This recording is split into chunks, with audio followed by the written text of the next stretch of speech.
Assalamualaikum warahmatullahi wabarakatuh. Yang ingin saya pertanyakan adalah di luar tema, Bu ya. Apakah benar orang yang meninggal di hari Jumat itu tidak akan disiksa? Orang yang meninggal di hari Jumat itu tidak akan disiksa. Dan apakah benar orang yang meninggal sebelum disucikan itu belum boleh dibacakan Yasin? Boleh dibacakan Yasin itu setelah disucikan. Sekian dari saya, terima kasih. Wassalamualaikum warahmatullahi wabarakatuh. Imam Suyuti rahimahullah ta'ala mengumpulkan riwayat tentang keutamaan hari Jumat, dan diantaranya menyebutkan bahwasanya termasuk keutamaan orang yang meninggal hari Jumat ya, adalah tanda insyaallah bakal diampuni oleh Allah subhanahu wa ta'ala. Tanda. Makanya kalau mati hari Jumat itu dipilih oleh Allah subhanahu wa ta'ala. Dan benar itu. Akan tapi jika ada orang mati hari Jumat, apakah pasti? Jangan berkata pasti. Karena mungkin ada dosa yang menjadikan tidak diampuni oleh Allah. Kesyirikan dan seterusnya. Orang kafir mati hari Jumat, ya tidak diampuni oleh Allah. Sama sepertinya kalau ada orang mati di dalam menuntut ilmu, mati syahid. Ini khusnudzan kita insyaallah. Sebab yang namanya mati tidak bisa diminta. Saya pengen mati hari Jumat. Belum tentu dikasih. Jadi itu karunia dari Allah subhanahu wa ta'ala. Seperti meninggalnya seseorang dengan kemampuan untuk mengucapkan kalimat syahadat juga kemuliaan. Mati hari Jumat kemuliaan. Benar itu. Akan tapi jangan berkata, sudahlah saya enggak sholat, enggak apa, yang penting saya mati mau Jumat. Siapa yang bilang kamu mati hari Jumat nanti? Hah? Jadi bunuh diri dari Jumat. Neraka lagi enggak ada itu semuanya. Jadi tanda, kata Imam, itu diukil dari Nabi SAW itu, mati hari Jumat adalah mati mulia. InsyaAllah diampuni oleh Allah subhanahu wa ta'ala. Memang benar seperti itu. Cuman maknanya apa? Berlaku untuk siapa? Untuk orang yang setelah mati baru kita husnudzonni. Husnudzon kepada dia. Bukan untuk kita, agar kita ngentengin. Enggak, itu salah paham. Misalnya apa? Yaudahlah, biarin begini aja lah. Yang penting saya mati hari Jumat. Rebu matinya.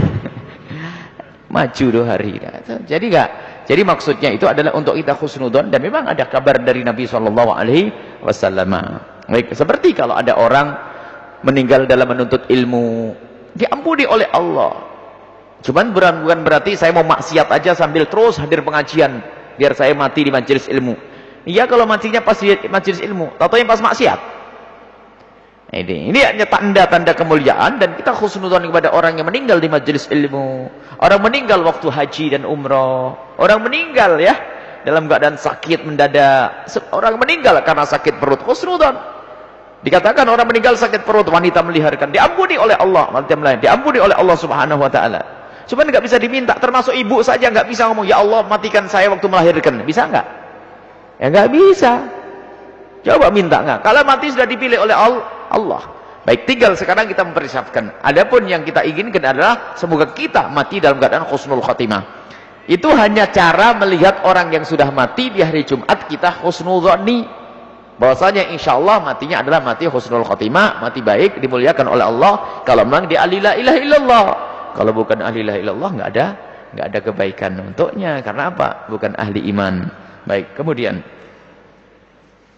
yang kedua, membaca Yasin sebelum dimandikan. Enggak ada sebelum dimandikan, sebelum mati, saat mati, sebelum dimandikan, setelah dimandikan, boleh semuanya.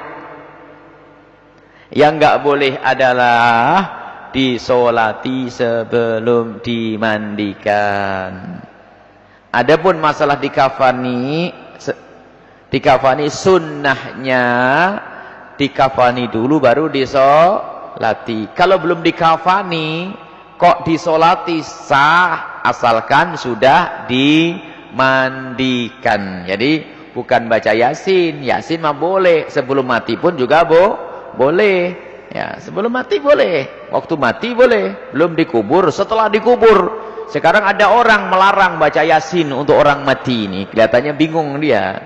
Sebab baca Yasin untuk orang itu adalah sebelum mati boleh, untuk mendoakan orang-orang yang meninggal dunia.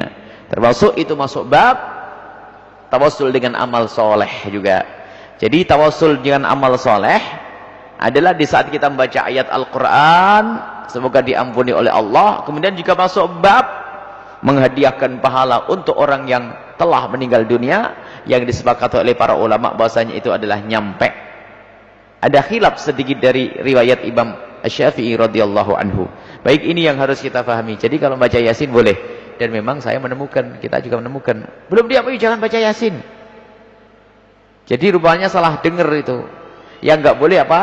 Disolati. Sebab syaratnya disolati harus sudah disucikan, dimandikan.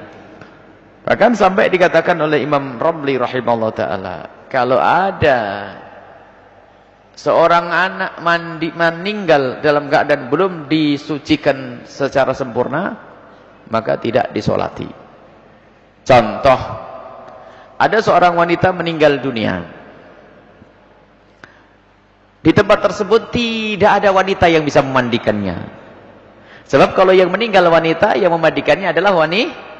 Kalau yang meninggal laki-laki, yang memandikannya adalah laki-laki.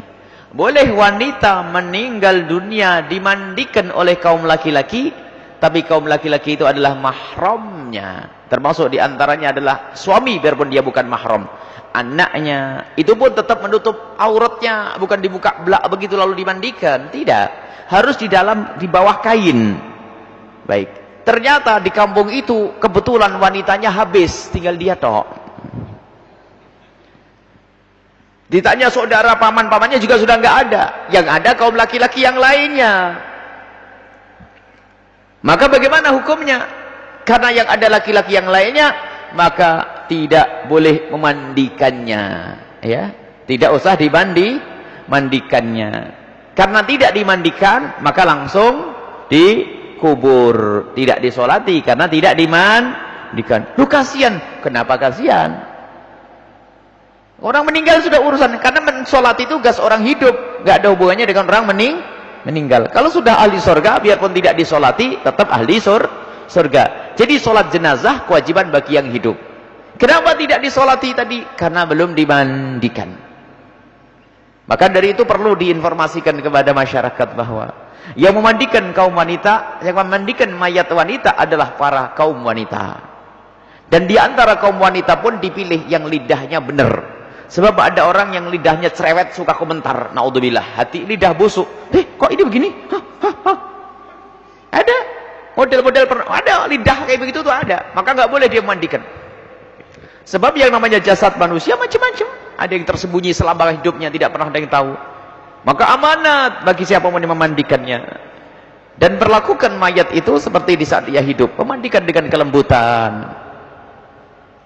Lembut. Ya. Dan yang meninggal kaum laki-laki pun demikian, memandikan adalah kaum laki-laki. Boleh dimandikan oleh kaum wanita dari mahramnya. Dari ibundanya, kakaknya, adiknya, bibinya, anaknya. Terus ke bawah cucu-cucunya, boleh. Tapi kalau orang lain dimandikan, tidak. Selagi tidak dimandikan, maka tidak disolati.